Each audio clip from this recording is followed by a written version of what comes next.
रसिक हो नमस्कार. सुश्री फाउंडेशनतर्फे आपले सर्वांचे मनःपूर्वक स्वागत. आपल्याबरोबरचे ऋणानुबंध अधिक दृढ करणारा उपक्रम म्हणजे ऋणानुबंध रक्ताचे या पुस्तकातील ललित लेखांचे अभिवाचन. भारतीय विचार साधना पुणे यांनी प्रकाशित केलेल्या आजच्या लेखाचे नाव आहे घरचं कार्य. याचे लेखक आहेत महेंद्र वाघ. अरे तू इकडे कसा? प्रवेशद्वाराशी यजमानाच्या थाटात पाहुण्यांचं स्वागत करणाऱ्या माझ्या त्या मित्राला मी थोडंसं आश्चर्यानेच विचारलं. या लग्नात त्याचं दिसणं मला एकदम अनपेक्षित असल्यानं सहजच माझ्याकडून हा प्रश्न गेला. म्हणजे काय? अरे हे तर घरचं कार्य आहे आमच्यासाठी. मुलीचं कुटुंब अनेक वर्ष आमच्या शेजारीच होतं राहायला. आत्ता 2 वर्षाखाली तर त्यांनी घर बदललं. मित्रानं उत्साहात माहिती पुरवली आणि पुन्हा तो त्याच्या नियोजित कामात गुंतला. अनेक वर्षांचा शेजार या लग्न कार्यास एकदम घरचं कार्य बनवून गेला होता. आणि घरचं कार्य म्हटलं की ज्या ज्या जबाबदाऱ्या येतात त्या सर्व अगदी आनंदाने स्वीकारल्याही गेल्या होत्या. घरचं कार्य. घरचं कार्य या शब्दामध्ये खरोखरच जादू आहे. आपल्या जाणीवा नकळत विस्तारणारे हे 2 शब्द आहेत. माझ्या घरातील अन्यही घरे माझ्या घरासारखीच आहेत, किंबहुना माझीच आहेत हे सांगणारे हे शब्द आहेत. त्यात आत्मीयताही आहे आणि जबाबदारीचे भानही आहे. अशी आत्मीयता आपल्या नोकरी व्यवसायाच्या ठिकाणीही जेव्हा जपली जाते तेव्हा एरवी निरस वाटणारे आपले दैनंदिन कामही आनंददायी होऊन जाते. जनकल्याण रक्तपेढीचा कर्मचारी वर्गही अशीच आत्मीयता जपणार आहे. रक्तपेढीचे सर्व कार्यक्रम घरच्या कार्या इतक्याच तन्मयतेने करण्याची मानसिकता येथे सर्वांकडेच आहे. शिवाय ही ओढ केवळ काही कार्यक्रमांपुरतीच मर्यादित नाही, तर एकूणच स्वेच्छा रक्तदान चळवळीशीच सर्वांची मनापासून बांधिलकी आहे. अगदी अलीकडे म्हणजे जून महिन्यात एका प्रसंगाच्या निमित्ताने या बांधिलकीचे सुंदर दर्शन घडले. झाले असे, उन्हाळ्यातील महिन्यात विशेषतः एप्रिल मे महिन्यांमध्ये उन्हाळा आणि सुट्ट्यांमुळे रक्तदानाचे प्रमाण तुलनेने कमी असते, पण मागणी मात्र कमी होत नाही. उलट सुट्ट्यांमध्येच अनेक शस्त्रक्रियांचे मुद्दाम नियोजनही केले जाते. अशा वेळी रक्ताचा तुटवडा भासू नये याकरता जनकल्याण रक्तपेढीने जानेवारीमध्येच नियोजन केले आणि एप्रिल व मे या 2च महिन्यांमध्ये सुमारे 5,500 रक्तपिशव्यांचे संकलन केले. सामान्यतः दर महिन्याची रक्तसंकलनाची सरासरी 1500 ते 1700 असते. या पार्श्वभूमीवर एप्रिल व मे मधील हे संकलन खरोखरच विक्रमी होते. त्या आधारावर आम्हाला पुण्यातील रुग्णालयांची निकटता भागवता आलीच. शिवाय पुण्याबाहेरीलही काही रक्तपेढ्यांना मदत करता आली. एवढे सगळे झाल्यावर जूनमध्ये रक्तघटकांच्या मागण्या आटोक्यात येतील असा आमचा अंदाज होता, परंतु तसे झालं नाही. जूनमध्येही मागण्यांचे प्रमाण तसेच राहिले. पुण्याबाहेरच्या काही रक्तपेढ्यांनीही जूनमध्ये देखील आपापल्या मागण्या मोठ्या अपेक्षेने आमच्यापर्यंत पोहोचवल्या. मग मात्र आमची धावपळ वाढली. परिस्थिती ओळखून काही शिबिर संयोजकांनी अचानकपणे शिबिरांचे आयोजन करून काही प्रमाणात हातभार लावला. जूनच्या शेवटच्या आठवड्यात मात्र मागण्या कायम आणि संकलन अपुरे अशी परिस्थिती आली. जुलैच्या पहिल्या आठवड्यात काही शिबिरे होणार होतीच, पण तोवरही आपण कमी पडता कामा नये असे सर्वांनाच वाटणे स्वाभाविक होते.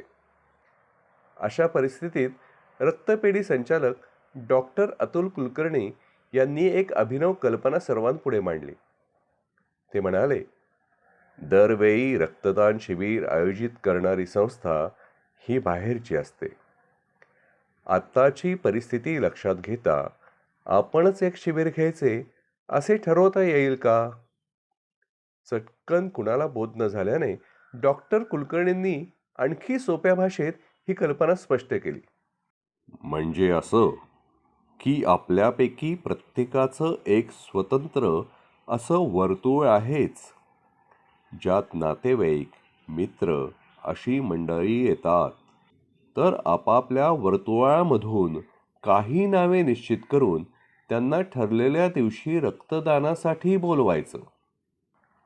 अशा पद्धतीने 41 रक्तदात्यांनी जरी एका दिवशी रक्तदान केलं तरीही आपल्याला येणाऱ्या मागण्यांना नाही म्हणावं लागणार नाही.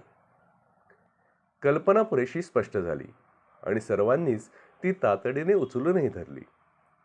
2च दिवसांनंतरची तारीख ठरली. तो तसा वर्किंग डे होता, पण इलाज नव्हता, कारण ती वेळ महत्वाची होती. प्रत्येकाने आपापली नावे निश्चित केली आणि त्वरेने फोनाफोनी सुरू झाली. या 2 दिवसातच ज्याच्या त्याच्या तोंडी हा विषय झाला आणि कोणाकोणाच्या माध्यमातून किती जण येणार याचे सोशल मीडियावर अपडेट्स यायला लागले. सर्वांच्या घरामध्येही हा विषय तीव्रतेने पोचला आहे हे एका प्रसंगातून मला चांगलंच जाणवलं. माझ्या घराजवळच राहणारी आमच्या रक्तपेढीतील एक महिला तंत्रज्ञ अधिकारी मला संध्याकाळी तिच्या छोट्या मुलीसह रस्त्यात भेटली. आमचे बोलणे चालू असताना ही छोटी मुलगी आपल्या आईला हळूच म्हणाली, आई, या काकांना विचार ना, रक्तदान कराल का म्हणून. आम्ही दोघंही यावर खूप हसलो. तिचे हे एकच वाक्य तिच्या आईची या विषयातील गुंतवणूक सांगून गेली. मी रक्तपेढीतच काम करतो आणि त्यामुळे मीही सध्या याच मिशनवर आहे हे या छोटीला बहुधा माहीत नसावं. असो, पण एकंदरीतच उत्साहाचे वातावरण तयार झाले. प्रत्यक्ष या दिवशी तर दिवसभर रक्तपेढीत वर्दळ चालू होती. ती अपेक्षितही होतीच. कुणाचा मित्र, कुणाचा भाऊ, कुणाचे वडील तर कुणाचा पती असे कितीतरी संबंधी त्या दिवशी रक्तपेढीत येऊन गेले. त्यातील अनेकांनी आयुष्यात प्रथमच रक्तदान केलं. आपल्याशी संबंधित कुणी ना कुणीतरी रक्तदान करायला येणार असल्याचे माहिती असल्याने जवळजवळ प्रत्येकच जण वेगवेगळ्या वेळात स्वागतासाठी प्रवेशद्वारी थांबत होता. भरपूर हास्यविनोद, गमती जमती अशा अत्यंत प्रसन्न वातावरणात कार्यक्रम संपन्न होत होता. या कार्यक्रमामुळे आमच्या नातलग मित्रांचे एक छोटेसे गेट टुगेदर झाल्यामुळे आम्हाला खूप छान वाटले. आपल्याशी संबंधित कुणी ना कुणीतरी रक्तदान करायला येणार असल्याचे माहीत असल्याने जवळजवळ प्रत्येकच जण वेगवेगळ्या वेळात स्वागतासाठी प्रवेशद्वारी थांबत होता. भरपूर हास्यविनोद, गमती जमती अशा अत्यंत प्रसन्न वातावरणात कार्यक्रम संपन्न होत होता. या कार्यक्रमामुळे आमच्या नातलग मित्रांचे एक छोटेसे गेट टुगेदर झाल्यामुळे आम्हाला खूप छान वाटलं. अशा प्रतिक्रियाही बऱ्याच जणांकडून आल्या. कार्यकारी संचालकांपासून ते चालकापर्यंत सर्वच जण कुणाला ना कुणाला तरी रक्तपेढीत घेऊन आले होते. रक्तदानाच्या निमित्ताने रक्तपेढीचे एक कौटुंबिक मिलनच पार पडलं. सामान्यतः रोज 6 ते 8 रक्तदाते प्रत्यक्ष रक्तपेढीतून रक्तदान करतात असा नेहमीचा अनुभव आहे. मात्र या दिवशी रक्तदानासाठी नोंदणी केली सुमारे 91 रक्तदात्यांनी आणि दिवसाअखेरीला म्हणजे साधारण रात्री 8:30च्या सुमारास 60वा रक्तदाता रक्तदान करून गेला. या रक्तदानात महिलांचे प्रमाणही लक्षणीय होते. सर्वांच्या दृष्टीने हे घरचं कार्य होतं. या घरच्या कार्यामुळे पुढील मागण्या परिपूर्ण करण्यासाठी विपुल रक्तघटक उपलब्ध झाले. त्यानंतरही कुठल्याच मागणीला नाकारण्याची वेळ आली नाही. अर्थात ही बांधिलकी एखाद्या इव्हेंटपुरती मर्यादित नाही, तर ती स्थायी स्वरूपाची आहे. प्लेटलेट दानासारख्या महत्त्वाच्या विषयाशी रक्तपेढीचे 10-12 कर्मचारी प्लेटलेट नाते म्हणून जोडले गेलेले आहेत आणि नियमितपणे हे सर्वजण प्लेटलेट दानाचे कर्तव्य बजावतात. काही डॉक्टर्स आणि अधिकाऱ्यांच्या तर परिचयामध्येच हे घरी कमी आणि रक्तपेढीतच जास्त असतात यासारखं वाक्य सहजपणे जोडलं गेलं आहे. डॉक्टर अतुल कुलकर्णींना तर मागे काही तंत्रज्ञांनीच, "सर, तुम्ही घरी नक्की कुठल्या वेळेत असता?" असा गमतीशीर प्रश्न केला होता.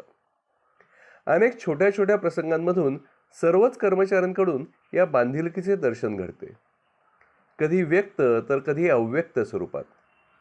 वर म्हटल्याप्रमाणे घरचं कार्य हे शब्द जाणीवा विस्तारणारे आहेत.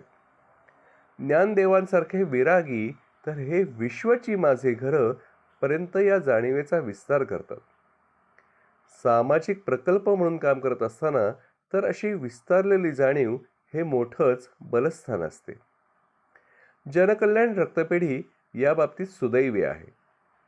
केवळ कर्मचारीच नव्हे तर रक्तदाते, शिबिर संयोजक, आर्थिक सहकार्य करणाऱ्या अनेक संस्था, रुग्णालये अशा सर्व संबंधितांना रक्तपेढीच्या संदर्भात कुठलेही आवाहन केले तरी त्यांचा प्रतिसाद असतो, करायलाच हवं. शेवटी हे घरचंच तर कार्य आहे.